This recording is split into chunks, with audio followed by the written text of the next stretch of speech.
Hello and welcome to my collection, part 3 of the story of why I'm hunting down the Explorer 124270, and I revealed what watch I bought to try and scratch the itch, and that was the Smiths Everest. Great watch, 36mm, can't go wrong, especially if you can't get the Rolex, the 36mm version 114270, or the new one 124270, but having a Smiths Everest doesn't scratch the itch for me anymore, because of what I learned about the time factor watches. Once again, thank you, Eddie. I think you've done amazing stuff for me. I was delighted when I got that watch, and for loads of watch people, and the watch community who love time factors. The only thing they probably dislike is how often the shop opens and it gets sold out in 2 minutes. No one likes that, and I'm glad I don't have to do that anymore. But yeah, the Smiths Everest watch, great watch, doesn't scratch the itch for me anymore. But part 3, I'm gonna explain where I'm at now. I've got the watch, the Smiths Everest. I am wearing it. I'm still changing the straps. Got my lovely Jubilee strap. A few distressed leathers that are working well on there. Grey and like a mocha brown. They look lovely on the watch. And I've got my other watches in the collection as well. And at this point in time, I am on the hunt for the Explorer now. So I'm on the list at Pragnos. I explained that in part 2. The guy seemed interested in my story. I feel like he took notes on me. He definitely looked at my Explorer, looked at my Smiths Everest and said he was going to look it up, and felt like he said, I think he did say he wants to purchase one. So a few times over email, I sent him the link to say, look, it's going to be open this Sunday, just to try and build a relationship and help him out, because he said he liked it. And that's been all right. I've been there a few times, haven't managed to see him since, because it's mainly my fault really. I haven't booked an appointment, but I'll just go there randomly, but randomly he's not there. However, I do want this watch. So while I'm on another random trip, I go past another Watches of Switzerland, and I go in there now because I know there's exhibition watches that are just in all of the shop windows. So I go in there expecting to see an Explorer so I can look at it, try it on, because I love the thing. So I go in, it's there, I get served by one of the sales team, and we start having a conversation. That went extremely well. By chance, we watched the same YouTubers, we got the same understanding of watches, and he asks me if I'm interested in buying the watch.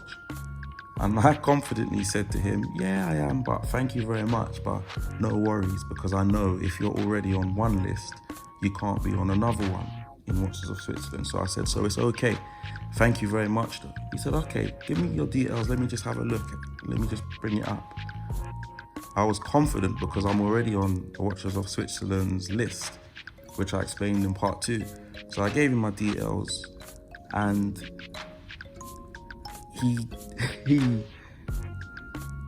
showed me the screen and explained something to me, which everything made sense. So I'm just gonna pause that bit there, because for over a year, I've been messaging someone from another Watches of Switzerland because they allegedly put me on the list.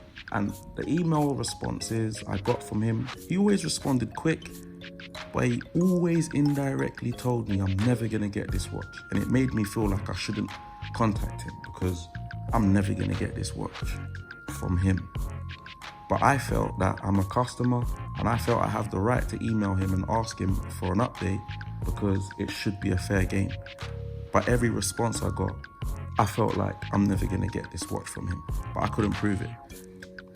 So back into the new Watches of Switzerland, where he showed me the screen, he showed me my name on the system. And when I saw my name, I was thinking, yes, it's true, I am on the list, because this is a different shop.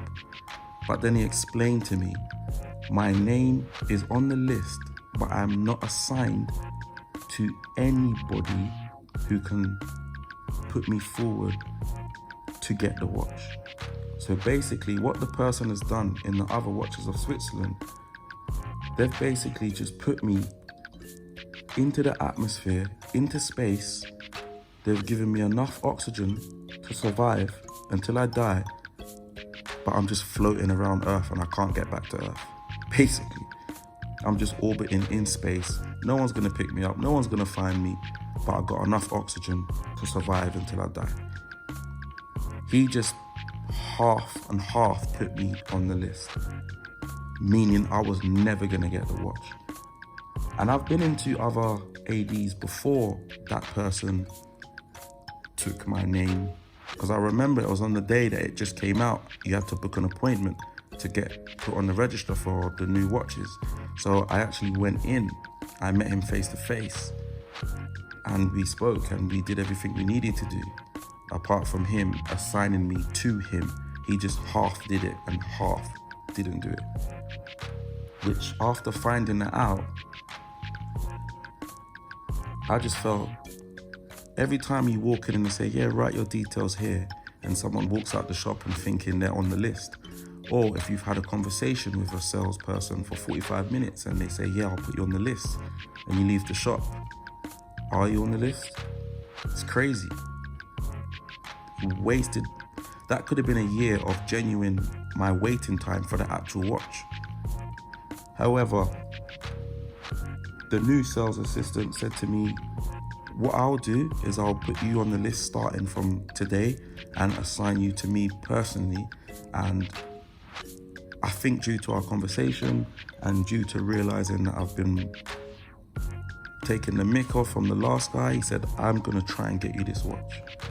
And he showed me my name on the system, under the new store, under his name, and explained a few other things, basically saying, okay, now it is official, you are on the list and we can get you this watch.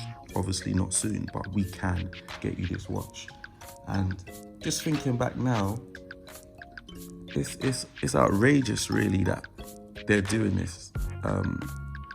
I understand, unless he thought I was a flipper, but just ask me. I know flippers would probably lie, but please give me the chance to tell you I'm not. Do you know what I mean? Because you just wasted my time. And I even said to the new sales assistant, I'm not even gonna say the name because they may know each other. I don't wanna name and shame him.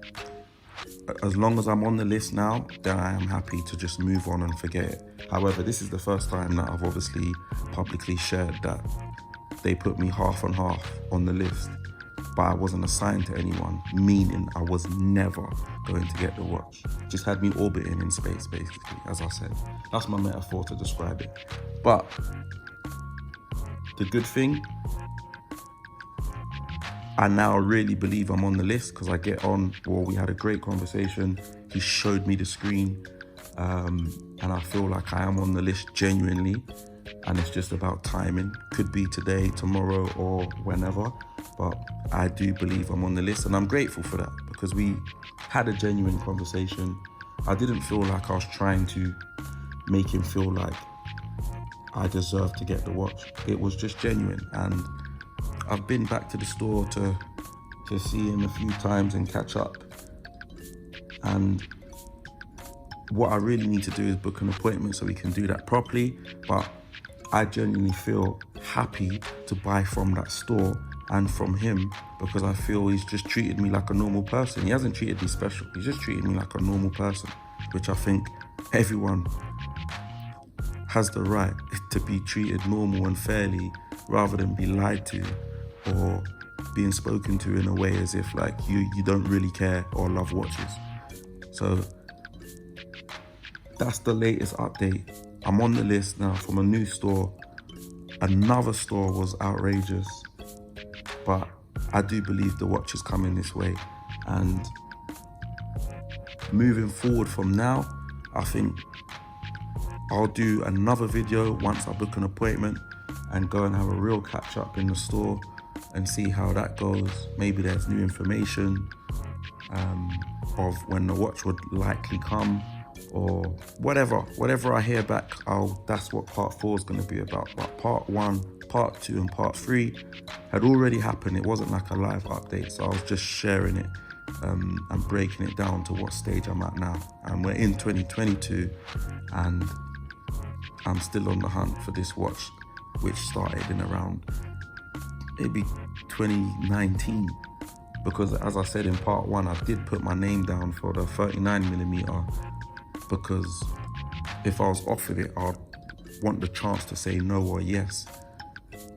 But then obviously they released the 124, 270 eventually, and then it all changed anyway. Now I just like, that's the only thing I want. And hopefully I get it. Thank you for listening. I'm enjoying this story. I'm enjoying telling the story because I live in the story. And the next part 4 is actually going to start to be like live updates, which I think I might even add a bit more video in of me on my way to the store, trying not to reveal exactly who it is I'm speaking to and what store, just for respect and privacy. But yeah, who knows? Thank you.